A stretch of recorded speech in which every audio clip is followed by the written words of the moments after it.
Hello friends, Parul spoken English ક્લાસમાં આપનું ફરી સ્વાગત છે. આજે આપણે કેટલાક રોજબરોજની વાતચીતમાં વપરાતા વાક્યો વિશે સમજીશું અને એ વાક્યોનું ઇંગ્લિશ જાણીશું. અહીં આજે આપણે ચાલુ ભવિષ્યકાળના વાક્યો જોવાના છે, એટલે કે એવી ક્રિયાઓ જે ભવિષ્યમાં ચાલુ હશે. જે ક્રિયાઓ ભવિષ્યમાં ચાલુ હોય છે એના માટે ચાલુ ભવિષ્યકાળ કહેવાય છે.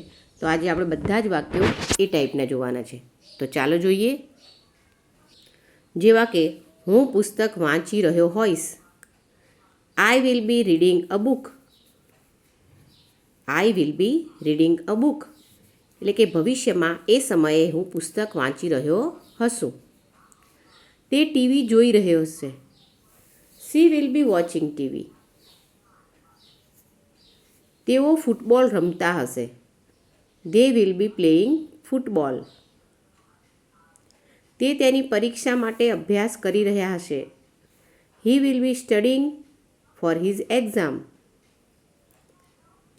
અમે સાથે ડિનર કરી રહ્યા હોઈશું. We will be having dinner together. બહાર વરસાદ પડી રહ્યો હશે.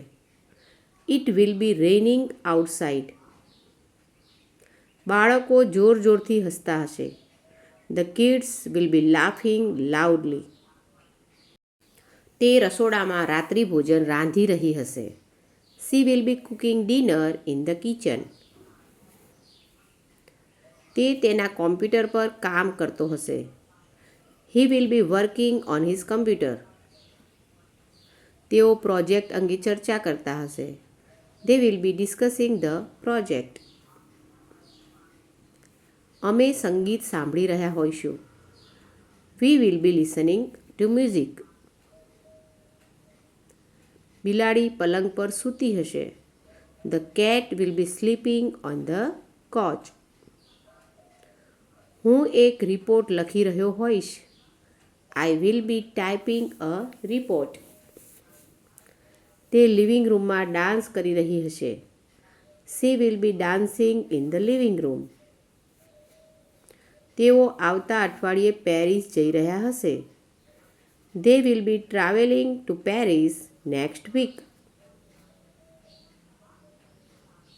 તે પિયાનોની પ્રેક્ટિસ કરી રહ્યો હશે.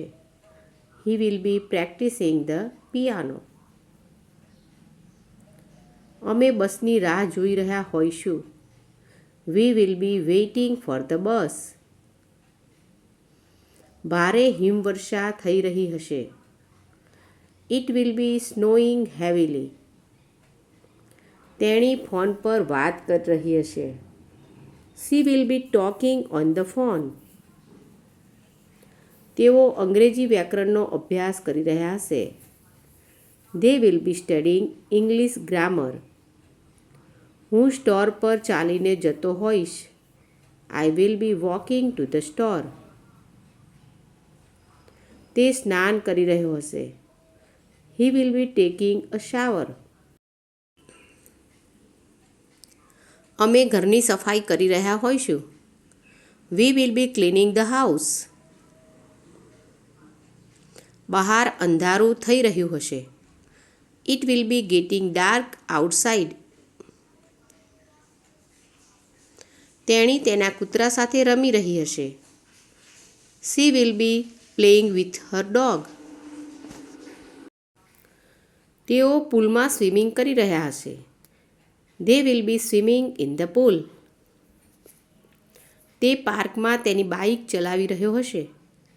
He will be riding his bike in the park.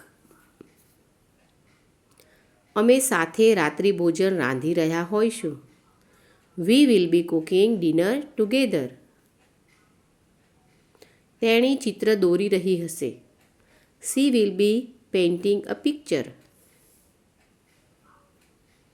તેઓ યુરોપના પ્રવાસનું આયોજન કરી રહ્યા હશે.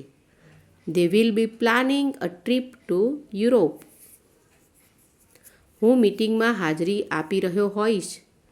I will be attending a meeting. તે કારને ઠીક કરી રહ્યો હશે. He will be fixing the car.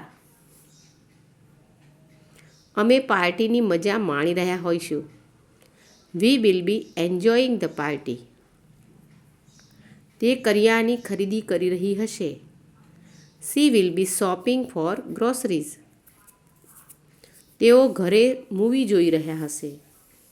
They will be watching a movie at home. તે સ્પેનિશ બોલતા શીખી રહ્યા હશે. He will be learning to speak Spanish. અમે બગીચામાં ફૂલોનું વાવેતર કરી રહ્યા હોઈશું. We will be planting flowers in the garden. બહાર પવન ફૂંકાતો હશે. It will B becoming windy outside. તેઓ પાર્કમાં જોગિંગ કરી રહ્યા છે. They will be jogging in the park. તેઓ પોડકાસ્ટ સાંભળી રહ્યા હશે. He will be listening to a podcast. અમે સાથે મળીને પરીક્ષાનો અભ્યાસ કરી રહ્યા હોઈશું. We will be studying for the exam together. તેણી તેના મિત્રને પત્ર લખી રહી હશે. She will be writing a letter to her friend. તેઓ ચેસ રમી રહ્યા હશે. They will be playing chess. તે અખબાર વાંચી રહ્યા હશે. He will B reading the newspaper. જેમ જેમ સાંજ પડતી જશે તેમ તેમ ઠંડી વધતી જશે.